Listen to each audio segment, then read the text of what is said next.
आपका पसंदीदा show news पंच, जिसके जरिए हम आप तक पहुंचाते हैं वो खबरें जिन पर रहती है आप सभी की नजर। न्यूज पंच में हम खबर की करते हैं पूरी पड़ताल, तथ्यों और आंकड़ों के जरिए आपको समझाने की कोशिश करते हैं खबर का हर एक बिंदु, और साथ ही ग्राउंड जीरो पर मौजूद अपनी टीम से जानते हैं एक एक अपडेट भी। और आज न्यूज पंच के जरिए जिन खबरों पर रहने वाली है हमारी नजर, सबसे पहले कर लेते हैं उन खबरों का रुख, यानी कि टॉप लाइंस का रुख। तो न्यूज पंच में सबसे पहले बात टीसीएस कांड से जुड़ी हुई। जी हां, टीसीएस कांड, गिरफ्त में निदा खान। अब आपको इस खबर के बारे में विस्तार से देंगे जानकारी, और आगे अब निदा के साथ होगा क्या जानेंगे अपने रिपोर्टर से। इसके अलावा अगली खबर का रुख करेंगे न्यूज पंच में और आपको बताएंगे कि सीएम योगी का क्या है ऐलान। जी हां, प्रीपेड बंद और पोस्टपेड चालू। किस चीज के लिए ये प्रीपेड बंद किया गया है और पोस्टपेड की तरफ किया गया है उत्तर प्रदेश सरकार का रुख, विस्तार से आपको बताएंगे इस खबर के बारे में भी। और इसके साथ साथ न्यूज पंच में हमारी जो अगली खबर होगी वो होगी ईरान से जुड़ी हुई। जी हां, ईरान का बड़ा वार और ट्रंप बोले बेकार। क्यों बोले सब कुछ बेकार, विस्तार से आपको बताएंगे इस खबर के बारे में भी। तो आइए न्यूज पंच की विस्तार से करते हैं शुरुआत, और सबसे पहले बात निदा खान की। नासिक की एक आईटी कंपनी में सामने आए यौन उत्पीड़न और धर्मांतरण प्रकरण में बड़ी कार्रवाई करते हुए पुलिस ने संदिग्ध आरोपी निदा खान को गिरफ्तार कर लिया है। दरअसल निदा खान की अग्रिम जमानत याचिका खारिज किए जाने के बाद पुलिस ने ये कार्रवाई की है। आपको याद दिलाते चलें कि निदा खान पर आईटी कंपनी में महिलाओं के साथ यौन उत्पीड़न, मानसिक प्रताड़ना और धर्मांतरण के लिए दबाव डालने के तमाम आरोप हैं। आइए विस्तार से आपको बताते हैं मास्टरमाइंड के बारे में। तो गिरफ्त में है ये मास्टरमाइंड। हिरासत में टीसीएस कांड की फरार आरोपी को ले लिया गया है। पुलिस ने अपनी कार्रवाई को आगे बढ़ाया है। आपको बता दें कि पिछले 25 दिनों से निदा खान फरार चल रही थी और अंततः गिरफ्तार हो गई।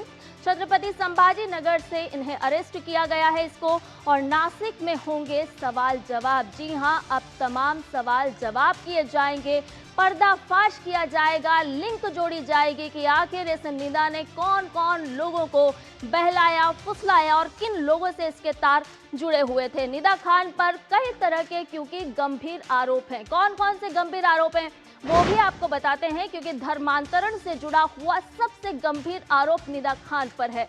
पीड़िता का नाम बदला, मोबाइल में इंस्टॉल किया। जी हां, आपको ये भी बताएं कि इस्लामिक ऐप्स के माध्यम से किस तरह से ये महिलाओं को बहलाती फुसलाती थी। पीड़िता को दी बुर्का और धार्मिक किताबें। किस तरह से धर्मांतरण का दबाव बनाया जा रहा था, या कहें कि ब्रेन वॉश किया जा रहा था निदा खान के माध्यम से। मलेशिया भेजने की पूरी तरह से साजिश भी रची गई। अंतर्राष्ट्रीय नेटवर्क के एंगल से भी अब इसकी तलाश, और साथ ही साथ ऑफिस में जाति को लेकर अपमानित करने का काम भी ये निदा खान करती थी।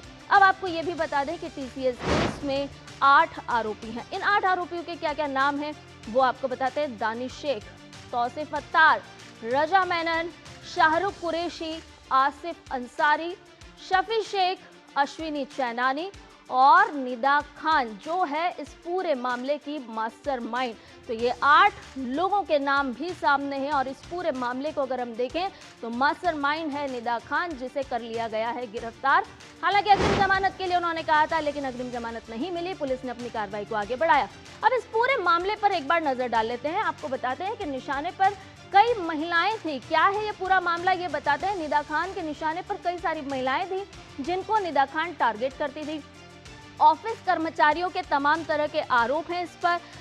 हिंदू देवी देवताओं का अपमान करने का ये काम करती थी, क्योंकि अपने धर्मांतरण को लेकर के ये लगातार पैर पसार रही थी।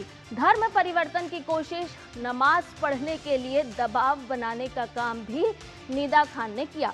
नॉनवेज खाने के लिए भी मजबूर किया, और साथ ही साथ नमाज पढ़ने के लिए दबाव बनाती थी लगातार महिलाओं पर। यौन उत्पीड़न का भी आरोप, गंभीर आरोप है ये जो निदा खान पर लगा है।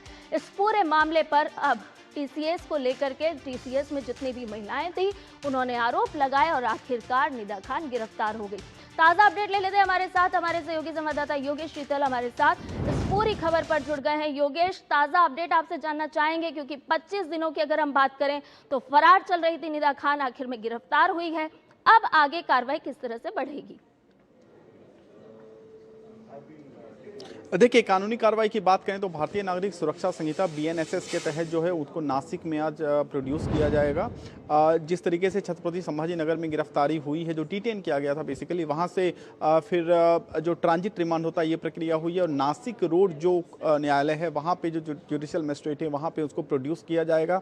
जिस तरीके का केस पुलिस ने बनाया है, अगर आप देखें तो इसमें जो है एट्रोसिटीज़ की धाराएँ भी लगाई गई है, जो कि बेसिकली शेड्यूल कास्ट से जुड़ी हुई है, क्योंकि कई सारे जो इसमें जो पीड़ित हैं, अगर उनकी बात करें तो एक तो हिंदू देवी देवताओं का अपमान, religious conversion, sexual assault, molestation, ये सब मामला तो आया ही है, लेकिन जो निदा खान पे जो की एक्यूज्ड अब तक उन पे सबसे बड़ा जो आरोप है वो ये है कि किस तरीके से सप्रेस किया गया, एलिगेशंस को ब्रेन वॉश करने की कोशिश की गई, जो भी विक्टिम्स थे उनको स्नप किया गया, कोशिश की गई कि उनको जो है इस्लाम की तरफ मूव किया जाए, उनके बिलीफ्स के को जो है वो उसको फोर्सिबली कन्वर्ट किया जाए। तो इस तरीके के जो संगीन आरोप हैं वो हैं, लेकिन इसके साथ साथ जो है एट्रोसिटीज़ की भी धाराएं लगी हुई हैं। तो इस मामले में जो है पुलिस जब न्यायालय में पेश करेगी आरोपी को, निदा खान को, तो वहाँ पर ये देखना होगा कि प्रोसिक्यूशन यानी कि अभियोजन पक्ष की तरफ से न्यायालय में क्या कहा जाता है। आपको पता होगा कि जब एंटीसिपेटरी बेल की बात आई थी तब ये भी एक ग्राउंड दिया गया था कि जो है वो स्वास्थ्य तरीके से जो है स्वस्थ नहीं है, इस वजह से एंटीसिपेटरी की मांग की गई थी। हालांकि उस चीज को रूल आउट कर दिया गया, रिफ्यूज कर दिया गया न्यायालय के द्वारा, और फिर उसके बाद क्राइम ब्रांच, नासिक SIT और साथ में जो छत्रपति संभाजी नगर की पुलिस है, ज्वाइंट ऑपरेशन के तहत जो है उनकी जो है उसकी गिरफ्तारी जो है वो हुई है। अब इस मामले में देखिए 2-3 चीजें हैं। पहला कि इस मामले में जब अगर आप देखें तो जब ये मामला अनर्थ हुआ था तो इसमें सबसे पहले जो दानिश, जिसने कि एक लड़की के साथ जो है वो शारीरिक संबंध बनाया था, और बाद में कहा गया, लड़की ने बाद में शिकायत की कि उसे शादी का झांसा देकर किया गया था ये जो शारीरिक संबंध है। उसके बाद दानिश जो है वो निदा का भाई है। इसके साथ ही जो तौफीक था, जिसने कि इस पूरे मामले को दबाने की कोशिश की थी। तो अगर आप देखें तो कई सारे अब तक 7 गिरफ्तारियां इस पूरे मामले में हुई हैं। अब इसके निदा खान की गिरफ्तारी के बाद अगर इस मामले के ज्यादा जो है एम्बिट ज्यादा है, मसलन कि नासिक से अगर ज्यादा कहीं नेटवर्किंग है, फाइनेंशियल ट्रेल्स कहां तक जाता है, क्या ये लोग जो है अन्य कोई जो फॉरेन एलिमेंट्स थे क्या उनसे भी जुड़े हुए थे, क्या एक बहुत बड़ा रैकेट है जिस तरीके से हमने उत्तर प्रदेश में देखा था, या फिर देश के अन्य जगहों पे जहां पर religious conversion, forcible religious conversation काफी एस्केलेट किया हुआ है, मैटर एक बर्निंग टॉपिक बन चुका है देश के अंदर। तो वो जांच का विषय है, और उसको लेकर मुझे लग रहा है कि सबसे महत्वपूर्ण ये रहेगा कि अभियोजन पक्ष की तरफ से इस मामले में क्या कहा जाता है। जितने भी आरोपी हैं, जिन 8 आरोपियों का हम जिक्र यहाँ पर कर रहे हैं, उनमें मास्टरमाइंड महिला है, ये भी चिंताजनक है और सोचने वाली बात है। बहुत बहुत शुक्रिया योगेश तमाम जानकारी हमसे साझा करने के लिए। और आइए अब रुक कर लेते हैं हमारी अगली खबर का, और आपको लिए चलते हैं उत्तर प्रदेश, क्योंकि उत्तर प्रदेश की योगी सरकार ने बिजली उपभोक्ताओं को राहत देने के मकसद से प्रीपेड स्मार्ट मीटर व्यवस्था को बंद कर दिया है, यानी कि खत्म कर दिया है। प्रदेश के उपभोक्ताओं के घरों में अब प्रीपेड स्मार्ट मीटर लगाने की प्रक्रिया को बंद किया जाएगा। इसके साथ साथ बिजली विभाग की ओर से अब तक प्रीपेड मोड में बदले गए मीटर भी पोस्टपेड किए जाएंगे। कैसे काम करेंगे ये मीटर, आइए विस्तार से जान लेते हैं। तो यूपी में बिजली उपभोक्ताओं को अगर हम बताएं तो बड़ी राहत मिल रही है। प्रदेश में स्मार्ट प्रीपेड मीटर व्यवस्था को खत्म कर दिया गया है, और सीधे सीधे इसका मकसद है उपभोक्ताओं को सुलभता प्रदान करना। मीटर पोस्टपेड मोड में संचालित किए जाएंगे, यह आदेश जारी कर दिया गया है। मुख्यमंत्री योगी आदित्यनाथ ने निर्देश दे दिए हैं, और उनके निर्देश के साथ साथ अगर हम देखें तो जनता को बड़ी राहत मिलती हुई यहाँ पर नजर आ रही है। अब कैसे ही काम करेगा, तो जून 2026 से राहत मिलना शुरू हो जाएगी, क्योंकि पोस्टपेड बिलिंग सुविधा जून 2026 से शुरू हो जाएगी, यानी कि हर माह, हर महीने की अगर हम बात करें तो 10 तारीख तक इसके बिल जारी कर दिए जाएंगे। और अब स्मार्ट पोस्टपेड मोड में नए बिजली कनेक्शन भी दिए जाएंगे। और सीधे सीधे अगर हम देखें तो उपभोक्ताओं को कैसे राहत प्रदान की जा सकती है, इसका यही मकसद है कि कैसे हम प्रीपेड से अब पोस्टपेड पर शिफ्ट हो जाएं, क्योंकि बड़ी संख्या में उपभोक्ताओं की शिकायतें भी मिल रही थी। अब आपको बता दें कि ऊर्जा मंत्री AK शर्मा ने क्या कुछ घोषणा की है और क्या कहना है उनका, क्योंकि उन्होंने कह दिया है कि पोस्टपेड जो स्मार्ट मीटर हैं वो तत्काल प्रभाव से लागू होंगे। सभी उपभोक्ताओं का कनेक्शन 30 दिन तक पोस्टपेड मोड में ही अब चलेगा। उनका जो मीटर है, स्मार्ट मीटर है, वो पोस्टपेड मीटर के रूप में चलेगा। एक महीने की 1 तारीख से 30 तारीख तक का जो बिल है वो उनको SMS या WhatsApp के जरिए मिलेगा। हमारे लिए उपभोक्ता सर्वोपरि है, उसका हित सर्वोपरि है। हम उनकी भावनाओं को देखते हुए कोई भी सुधार करने के लिए हम हमेशा तैयार रहते हैं। तो सुना आपने कि उपभोक्ताओं को राहत देने का लगातार प्रयास किया जा रहा है। आप कब तक बिल भरे जा सकेंगे ये भी आपको बता देते हैं ग्राफिक के जरिए, क्योंकि बिल भुगतान के लिए 15 दिनों का समय दिया जाएगा और उसके बाद 7 दिन की डिस्कनेक्शन अवधि भी होगी। यानी कि अगर आप तय अवधि पर बिल नहीं भरते हैं तो उसके बाद 7 दिनों का आपको मिलेगा ग्रेस पीरियड और उसके बाद डिस्कनेक्शन अवधि आपकी शुरू हो जाएगी। डिस्कनेक्ट कर दिया जाएगा अगर इस 7 दिनों के बाद भी आप बिल का भुगतान नहीं करते हैं तो। समय पर भुगतान नहीं करने पर लेट फीस आपको देनी होगी। एसएमएस और व्हाट्सएप के जरिए आपको बिल मुहैया कराया जाएगा और हर महीने की अगर हम बात करें तो 10 तारीख तब बिल जारी होंगे और नेटवर्क समस्या वाले क्षेत्रों में इसकी मैनुअल रीडिंग भी की जाएगी। तो लगातार किस तरह से उपभोक्ताओं को राहत प्रदान की जा सकती है उस पर उत्तर प्रदेश सरकार काम कर रही है और उसी कड़ी में ये एक बड़ा घोषणा भी करती हुई उत्तर प्रदेश सरकार नजर आई है। घरेलू उपभोक्ताओं को विशेष राहत देने का प्रयास है, क्योंकि 30 अप्रैल 2026 की अगर हम बात करते हैं तो इस समय तक बकाया विद्युत बिल पर राहत दी जाएगी और 10 आसान किस्तों में आप अपनी सुविधा के अनुसार अपना बिल अपनी राशि जमा कर सकते हैं। उसकी किस्त भी होगी। उपभोक्ताओं को 3 किस्तों का सुविधा दी जाएगी, जिसमें 40%, 30% और 30%, यानी कि इसको अलग अलग किस्तों के माध्यम से आप अपना बिल भी जमा कर सकते हैं। अब मोबाइल नंबर अपडेट नहीं है तो फिर आपको क्या करना होगा ये जानकारी भी ले लीजिए, क्योंकि अगर मोबाइल नंबर अगर आपका अपडेट नहीं है तो सबसे पहले यही काम कीजिए कि अपना मोबाइल नंबर अपडेट करा दीजिए। डिस्कॉम स्तर पर इसका व्यापक प्रचार प्रसार किया जा रहा है। आपको बता देंगे हेल्पलाइन नंबर, अगर आपको किसी भी तरह की हेल्प चाहिए तो 1912 उत्तर प्रदेश के उपभोक्ता इस नंबर को नोट कर ले, 1912, जिसके माध्यम से आप हेल्प ले सकते हैं और व्हाट्सएप चैटबॉट पर भी आपको इसके माध्यम से सुविधा मिलेगी, बिल मिलेगा और आपको भुगतान करना होगा। अब शिकायतों का भी समाधान करने की व्यवस्था कर दी गई है। कैसे की जाएगी? तमाम तरह की जो शिकायतें हैं उसका समाधान कैसे किया जाएगा वो भी आपको बता देते हैं, क्योंकि स्मार्ट मीटर और बिजली बिलों से संबंधित जो शिकायतें हैं उसका समाधान करने पर भी जोर दिया गया है। 15 मई से लेकर के 30 जून 2026 तक विशेष कैंप के आयोजन किए जाएंगे और इसके साथ साथ सहायता केंद्र भी लगाए जाएंगे। अधिशासी अभियंता और उपखंड अधिकारी कार्यालयों पर कैंप लगेंगे और 1912 जिस नंबर का हेल्पलाइन नंबर का हम जिक्र कर रहे हैं इन पर भी विशेष व्यवस्था की गई है। यानी कि आपको अगर किसी तरह के भी कोई सवाल हैं या फिर आपको किसी भी तरह की कोई मदद चाहिए तो 1912 हेल्पलाइन नंबर के माध्यम से आप मदद ले सकते हैं। और भी ताज़ा अपडेट ले लेते हैं। हमारे साथ हमारे संवाददाता रामेंद्र जुड़ गए हैं। रामेंद्र, सबसे पहले तो यही समझना आपसे चाहेंगे कि प्रीपेड और पोस्टपेड दोनों में किस तरह का अंतर है और उपभोक्ताओं को जब पोस्टपेड कनेक्शन पर वो शिफ्ट हो जाएंगे तो कैसे उनको राहत मिलेगी? देखिए, प्रीपेड मीटर वो है कि जितना आपने पैसा जमा किया उतना बिजली का जैसे भुगतान हो जाएगा, जितना उतना बिजली कंज्यूम कर लोगे आप प्रीपेड मीटर का कनेक्शन ऑटो कट जाएगा और उसके लिए फिर आपको संस्थान जाना होगा, बिल भरोगे, उसके बाद आपको मीटर कनेक्शन जुड़ेगा। पोस्टपेड वो है कि जब आप जितनी बिजली कंज्यूम करते हो उसका बाद में बिल का भुगतान करते हो। तो अभी तक मोस्टली बिजली का जो भुगतान मीटर लगे हुए तो पोस्टपेड मीटर लगे हुए थे। पिछली बार भी एक बार स्मार्ट मीटर लगाए गए थे, तब भी इसका विरोध हुआ। तो दूसरा, इस बार की जो चुनौतियां हो थोड़ा सा अलग है। एक तो 2027 में चुनाव है। अब ये निर्णय प्रशासनिक है, राजनीतिक है, ये तो खैर ऊपर वाले जानेंगे, मुख्यमंत्री के संज्ञान में आना चाहिए। क्योंकि जब लोग 300 यूनिट बिजली फ्री देने की बात कर रहे हैं तो उस समय आप स्मार्ट मीटर लगाने की बात कर रहे हो। जिनका 1200 बिल आ रहा था उनका 24,000 रहा, जिनका 1000 रहा था उनका 2000 जा रहा। दूसरा, जहां शिकायत करनी, शिकायत का कोई स्टेशन निश्चित नहीं है, लोग 12-12, 15-15 किलोमीटर दूर जा रहे हैं। तो एक चुनौती थी और उसका विरोध किया उपभोक्ताओं ने।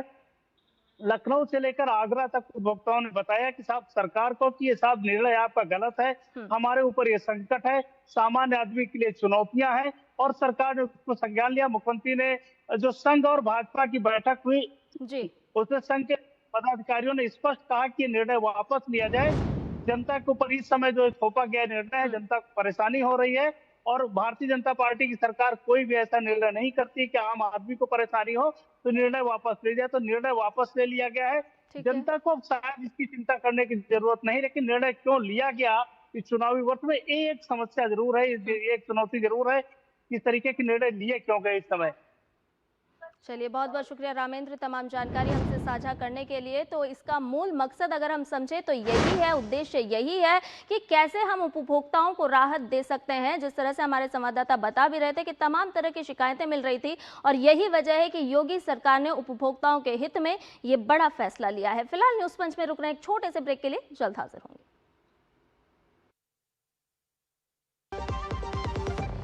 चमकी चाट से क्या बना है? आलू चाट या फ्रूट चाट, स्वाद बढ़ाए चमकी चाट। स्वादिष्ट पकोड़े और परेशान, अरे चमकी चाट है इसकी जान, चमकी चाट है इसकी जान, हर जुबां पे ये छाया। अब बताओ स्वाद आया? आया। असली स्वाद सिर्फ चमकी चाट। मसाले सच MDH। जब धरती चीर कर निकलता है लोहे का पत्थर और मिलता है मोंगिया के जोश से, फिर तपता है, पिघलता है और बनता है फौलाद। अब होता है सरिया सारी खूबियों के साथ। मोंगिया स्टील, मजबूत देश का मजबूत सरिया। मास्टर जी नमस्ते। 2 ड्रेसेस बनानी है, ठीक है? ऐसा कुछ, एक में पॉप्सीज रखना डोरी के साथ और दूसरी में ना सलवार पे मस्त साइड प्लीट्स कर देना। शर्ट को एकदम शॉर्ट लेंथ रखना क्रॉस प्रिंटेक्स के साथ और दुपट्टे पे ना स्कैलप्स से मस्त सी फैंसी लेस कर देना। लेकिन मास्टर जी 4 दिन में पार्टी है, बन जाएगी ना पक्का? हो जाएगा। कैसे? Just looking like a wow. Fashion changes हमेशा, उषा हमेशा। हर सपना किसी मजबूत नींव पर खड़ा होता है। हर पुल, हर इमारत, हर सफर भारत की प्रगति की डोर है। Steel authority of India limited, जहां विज्ञान सपनों को आकाश देता है, वहां भी है सेल। सेल देश की सुरक्षा का अटूट कवच। जहां स्वास्थ्य और देखभाल की बात हो, वहां भी है सेल। हर घर, हर सपना, हर विजय देश के कण कण में छुपा है। सेल का भरोसा हर किसी की जिंदगी से जुड़ा हुआ है। सेल। और ब्रेक के बाद न्यूज पंच में आपका एक बार फिर से स्वागत है। ईरान और अमेरिका के बीच तनाव एक बार फिर खतरनाक मोड़ पर पहुंच गया है। युद्ध विराम के बाद भी दोनों देशों के बीच सबसे गंभीर सैन्य टकराव देखने को मिल रहा है। ईरान ने दावा किया है कि अमेरिका ने स्ट्रेट ऑफ हॉर्मुज में प्रवेश कर रहे 2 जहाजों को निशाना बनाया और ईरान क्षेत्र में हवाई हमले किए। जवाब में ईरान ने हॉर्मुज स्ट्रेट के पूर्वी हिस्से और चाबहार बंदरगाह के दक्षिण में मौजूद अमेरिकी सैन्य जहाजों पर मिसाइल, ड्रोन और छोटी नौकाओं से हमला किया। अब ऐसे में एक बात तो साफ हो रही है कि डील नहीं तो फिर की जाएगी भीषण कार्रवाई। क्या कहना है ट्रंप का, आपको बताते हैं। तो एक बार फिर भड़का है तनाव। ईरान की अगर हम बात करें तो ईरानी जहाज़ों को निशाना बनाया गया है। वहीं यूएस की अगर हम बात करें तो सेंटकॉम ने इस पूरे मामले को लेकर के इनकार किया है। मिसाइल और ड्रोन ठिकाने तबाह किए गए हैं, ये कहना है अमेरिका की तरफ से। वहीं यूएस युद्धपोतों पर हमला हुआ है, मिसाइल और ड्रोन से ये हमला किया गया है। चाबहार में यूएस जहाज़ों को घेरा गया। अमेरिकी जहाज़ों को भारी नुकसान इस कार्रवाई के दौरान हुआ है। केशम, बंदर अब्बास में धमाके सुनाई दिए हैं। अमेरिका यूएस सेंटकॉम का नुकसान से इनकार। जी हां, अमेरिका की तरफ से कहा जा रहा है कि किसी तरह का कोई नुकसान नहीं हुआ है। मिसाइल और ड्रोन ठिकाने तबाह कर दिए गए हैं, ये बात निकल करके सामने आ रही है। तो ईरान की अगर हम बात करें तो यहाँ पर अमेरिकी जहाज़ों को भारी नुकसान की बात ईरान की तरफ से कही गई है। तो अमेरिका की अगर हम बात करें तो हॉर्मुज स्ट्रेट में बड़ी वैश्विक चिंता एक बार फिर दर्शाती हुई नजर आ रही है। परमाणु कार्यक्रम पर अब भी बात बनती हुई नजर नहीं आ रही है। तो सेंटकॉम का नुकसान से इनकार है, लेकिन ईरान का कहना है कि हमने नुकसान किया है, बदले की कार्रवाई को देखते हुए किया है। अब ऐसे में सवाल कई सारे उठ रहे हैं और अमेरिकी राष्ट्रपति डोनाल्ड ट्रंप का क्या कुछ कहना है इस पूरे मामले को लेकर के, वो आपको बता देते हैं, क्योंकि उनका साफ तौर पर कहना है कि हॉर्मुज से सुरक्षित निकले हैं यूएस डिस्ट्रॉयर। और साथ ही साथ उन्होंने ये भी कहा कि तीनों युद्धपोतों को कोई नुकसान नहीं पहुंचा है और हमलों से ईरान को भारी नुकसान हुआ है, ये बात भी कही गई है। ड्रोन हवा में ही किए गए राख, ये बात कही गई ट्रंप की तरफ से। ईरान को परमाणु हथियार नहीं, डील नहीं तो फिर होगी भीषण कार्रवाई, साफ तौर पर चेतावनी ट्रंप की तरफ से एक बार फिर दोहराई गई है। यूएस नाकेबंदी की अगर हम बात करें तो वॉल ऑफ स्ट्रीट का जिक्र यहाँ पर साफ तौर पर होता हुआ नजर आ रहा है। अब इस पूरी खबर पर विशेष चर्चा के लिए हमारे साथ जुड़ गए हैं विशेष मेहमान डॉक्टर राजन कुमार जुड़ गए हैं, जो कि जेएनयू से हैं। सर, सबसे पहले न्यूज पंच में आपका बहुत स्वागत है। आपसे समझना चाहेंगे कि आखिर ये कैसा द्वंद्व है, किस तरह से एक तरफ युद्ध विराम की बात हो रही है तो दूसरी तरफ से हमले भी लगातार जारी हैं, कैसे समझा जाए इसको? संध्या जी, मुझे बुलाने के लिए बहुत बहुत धन्यवाद। मैं बता दूं कि वहाँ पे जो स्थिति काफ़ी नाजुक है। ये जरूर है कि दोनों देशों के बीच में, खासकर अमेरिका और ईरान के बीच में एक पाकिस्तान के माध्यम से बातचीत चल रही है, लेकिन वहाँ पे कोई भी अभी जितने भी संकेत मिल रहे हैं उसमें ऐसा नहीं लग रहा है कि कोई भी अग्रीमेंट वहाँ पे हो गया हो। ईरान तो यहाँ तक बोल रहा है कि वो बातचीत भी नहीं कर रहा है, लेकिन अभी जो लेटेस्ट डेवलपमेंट हुए थे जिसमें कि बोला जा रहा है कि एक पेज का एक डिक्लेरेशन अमेरिका ने भेजा, एक पेज का एक एग्रीमेंट अमेरिका ने भेजा, और अमेरिका का कहना यह था कि वह ईरान उस पर तैयार हो रहा है, लेकिन ईरान ने उससे इनकार कर दिया। ईरान उसको नहीं मान रहा है और अभी दिक्कत यह है कि वहाँ पे दोनों तरफ से फिर से हमले शुरू हो गए, जैसा कि आपने प्रोग्राम में दिखाया, और बताया यह भी जा रहा है कि ईरान ने हमले किए जिसमें कि अमेरिका के जो शिप्स हैं उसको नुकसान हुआ है। हालांकि अमेरिका ने इसको पूरी तरह से डिनाई किया है। तो वहाँ पे युद्ध के फैलने की फिर से संभावना मैं बता दूं। अमेरिका यह भी कह रहा है कि वहाँ पे अभी जो सीज फायर स्टैब्लिश किया गया था, सीज फायर अभी बरकरार है, यानी कि वो सीज फायर को नहीं तोड़ना चाहता है। और यह भी बता दो कि अमेरिका बहुत ही जल्द वहाँ पे कोई ना कोई संधि करना चाहता है। दिक्कत यह है कि जो मुख्य मुद्दा है वहाँ पे न्यूक्लियर जो मुद्दा है, जो परमाणु जो डस्ट होते हैं उनको, जो एनरिच्ड यूरेनियम है उसका इशू जो है, उस पे ईरान अभी कोई भी समझौता नहीं कर रहा और ना ही कोई स्टेटमेंट देने की कोशिश कर रहा है। तो वैसे में समझौता नहीं, मुझे लगता है कि समझौता तो अभी नहीं हुआ है, लेकिन ये दोनों देश जो कोशिश कर रहे हैं कि सीज फायर को कम से कम 1 महीने तक कैसे आगे बढ़ाया जाए। जी सर, लेकिन खबरें ये भी निकल करके सामने आ रही है कि ईरान की तरफ से यूएई पर भी हमले दागे किए जा रहे हैं और लगातार इस कार्रवाई को आगे बढ़ाया जा रहा है। आखिर क्या वजह हो सकती है कि ईरान ने अब हमलों का रुख यूएई की तरफ भी कर दिया है? देखिए, इस सारे जो युद्ध वहाँ पे जो चल रहा है उसमें ईरान का मानना है, ईरान के दृष्टिकोण से अगर आप देखने की कोशिश करें तो ईरान का मानना है कि जो यूएई है वो सबसे बड़ा अमेरिका का वहाँ पे सपोर्टर है उस पूरे रीजन क्षेत्र की बात करूँ तो। और यूएई जानते हैं कि जो अब्राहम अकॉर्ड इत्यादि पहले भी जो हुए थे उसमें भी अमेरिका और इजराइल इत्यादि के साथ था, तो उनको यह लग रहा है कि अमेरिका पे सीधा तो ईरान अटैक करने में सक्षम उस ढंग से नहीं है। इजराइल में भी चूंकि काफ़ी डिफेंस सिक्योरिटी है तो उसको भी टारगेट करने में उस ढंग से सक्षम नहीं है, लेकिन यूएई के पास वो सिक्योरिटी नहीं है जो कि इजराइल के पास है। और चूंकि उनको यह लगता है, ईरान को यह लगता है कि अगर युद्ध आगे बढ़ा तो यूएई पूरी तरह से अमेरिका के युद्ध में शामिल हो सकता है।